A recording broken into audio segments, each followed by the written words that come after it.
Stephen Miller's sociopathic tendencies were present throughout his childhood and young adulthood.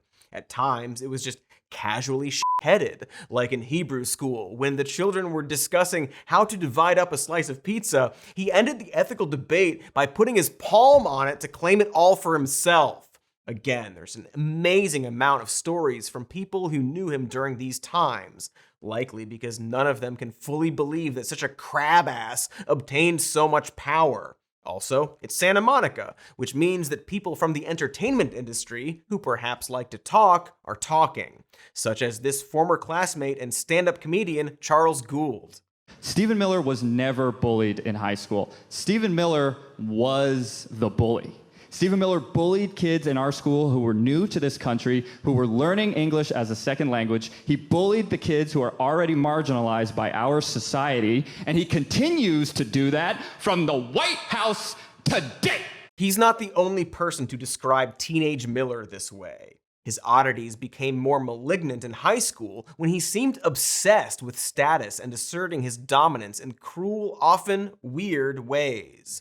He would interrogate waiters about the food or about their lives. He would harass Latino students, particularly those who were part of the Chicano student movement, telling them to speak only English in his presence and go back to your country, to Latino students, regardless of whether they were born in the United States. He would loom over and scream at new immigrant students. Boy, it sure sounds like he hated Latino people simply for being Latino. I think that's called something? There's a word for it. And just to be thorough, this is backed up not just by a stand-up comic, but by very serious people who were once classmates with Miller, including this lady named Cynthia Santiago. So in high school, I was also a member of Movimiento Estudiantil Chicano-Chicana de Aztlán. It's MECHA, and it promoted cultural heritage and pride in your background, but it also promoted, an access to higher education. And he was known to go to those meetings and stand outside and harass some of the members that were trying to leave those meetings. So I believe that the statements about English only were because he viewed these groups, the groups of pride and heritage, as being groups that didn't promote American values. Dude just really hated Latinos. He made it his entire identity.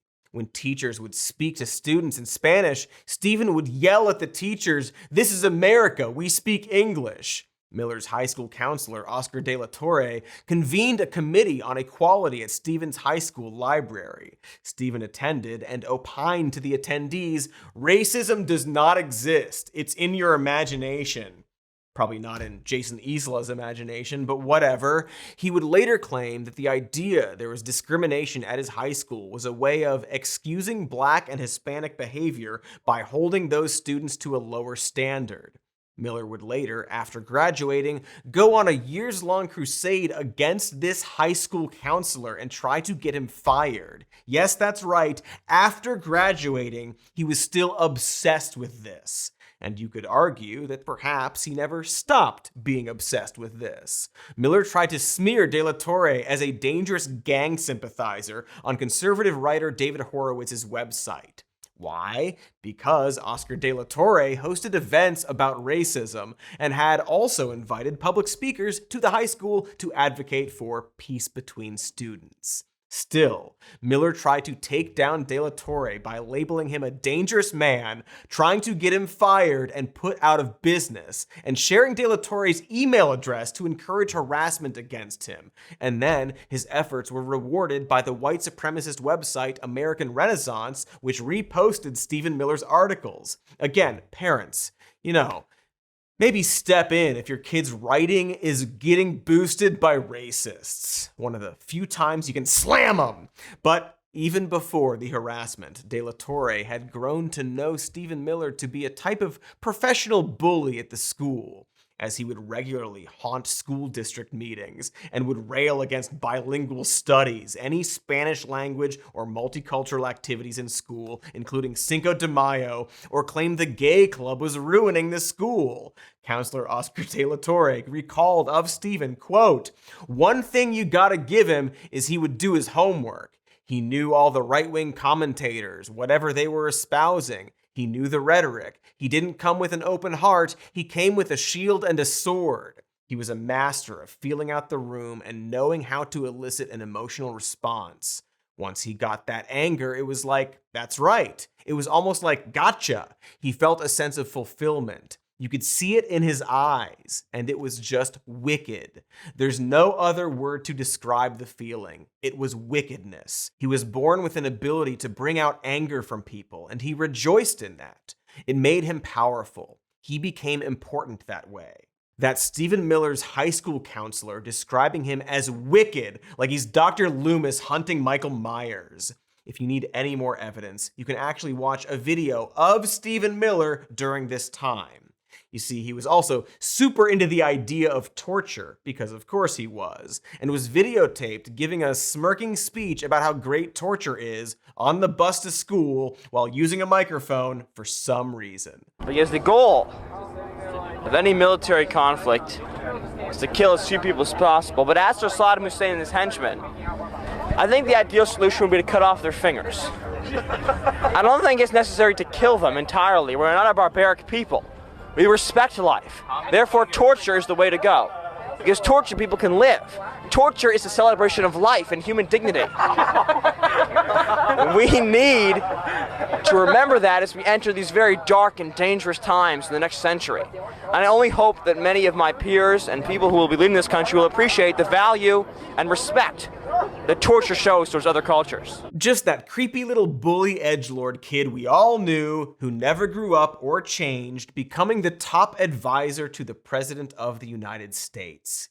He was just this angry, unpopular kid going around starting fights with people until his face turned red. Literally red. A student who would witness these arguments recalled he would come up and start to pick a fight with you, and his face would turn bright red. I don't know if it was passion or heated debate, or he was just angry all the time. It was hard to tell. But he put on this real victimization attitude. It didn't feel particularly civil or curious. He's just such a weird and off-putting loser. I don't know how else to frame it. Like, obviously, a lot of us were weird losers in high school, but there's this unique special sauce where the person is also mean that results in something far more sinister. See Musk, Elon. And I think it has to do with the fact that they never grew out of it. They created this shitty edgelord persona and decided that was what they were going to be forever. For instance, he started styling himself after mobsters in high school, according to classmates. One of them recalled that he'd wear like a gold mafia-style ring on his finger. It was just bizarre. Everyone commented on his weird jewelry, and I think he would wear a gold chain too, occasionally. You know the stupid Mr. Burns / Dr. Evil Hands thing he always does? This stuff. To conduct sensitive intelligence operations, but based upon race and sex. And obviously, that is unacceptable.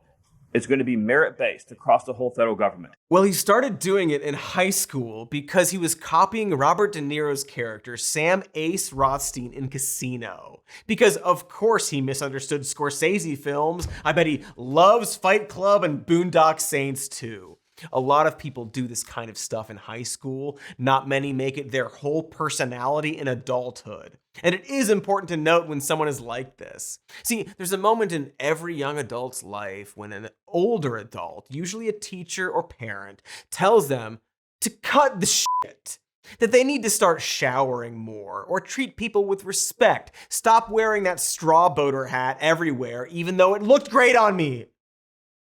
Or, take some kind of responsibility for themselves. That they need to make adjustments. I'm not saying all this advice is always good, because adults are often stupid too. What I'm identifying is a moment of humility we are all faced with. And some people cannot handle it, and double down and obsess and refuse to grow. And Miller's life really seems like a series of those moments. Somewhere down the road, he decided that he was superior to other people, smarter, whiter, richer, whiter, and he used that perceived status to refuse any self-growth. A very clear example of all of this was his inability to simply clean up after himself. In high school, when going on stage to give a speech to try out to become the school announcer, he went on a tirade about having to pick up trash when there are janitors who are paid to do it for them. And yes, we have video of this. Am I the only one who is sick and tired of being told to pick up my trash? And we have plenty of janitors who are paid to do it for us. No teenager likes picking up after themselves, right? But eventually, we all realize it's just a basic part of life. Except this wrathful refusal of refuse removal, a baseline courtesy, would become a long-running theme with him. Miller was obsessed with the concept of cleaning up his own garbage. When students were told to pick up their trash during a pep rally, Stephen went on a rant saying, "Throw your trash down! They need work! We pay them to do that!" And he continued this fixation in freaking college. A classmate at Duke University saw him throw his plate of food away but missed the trash can, everything falling on the floor. When the student asked if he was going to pick it up, Stephen replied, "What hellhole are you from? We have people here for that." Of course, one can easily imagine Stephen seeing a Latino person doing the exact same thing, but Stephen says, "What hellhole are you from? We clean up after ourselves here. We're civilized." Other classmates say he would leave his food tray on the table or toss it on the ground and say, "There were people there paid to clean it up." When students were asked to keep a common room clean, Stephen typed up a fucking 2-page reply claiming that the janitors should be responsible, saying cleaning is a fine personal virtue, but ultimately it's the responsibility of the janitorial staff to ensure that it's clean. And it's too bad that $40,000 a year doesn't make sure that people understand that. Jesus Christ. In the time it took you to write your manifesto, you could have picked up that candy bar wrapper. Just pick up the wrapper. Now, I don't want to generalize, but there's a clear pattern of people on the right talking about schools and colleges as these leftist indoctrination factories, who very obviously just had a bad time themselves. They often act like victims and say that they had their free speech taken away, or that no one would engage in honest debate, and Miller was one of these people.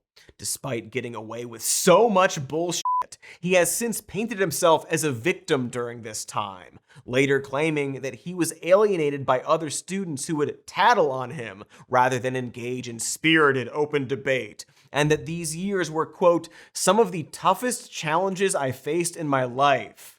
If you've ever seen that one 30 Rock episode where Liz thought she was bullied in school and then realizes she was actually the bully, this is that. And so going back to those right-wingers who talk about oppressive college campuses, well, how many of them were just pricks? Like, when they talk about being bullied for their conservative beliefs, we should ask, which beliefs?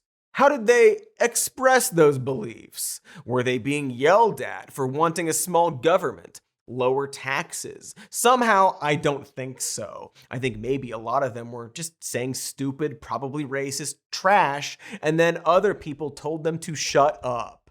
This idea that you have to debate someone who, say, hates all Latino people and loves torture, it's stupid.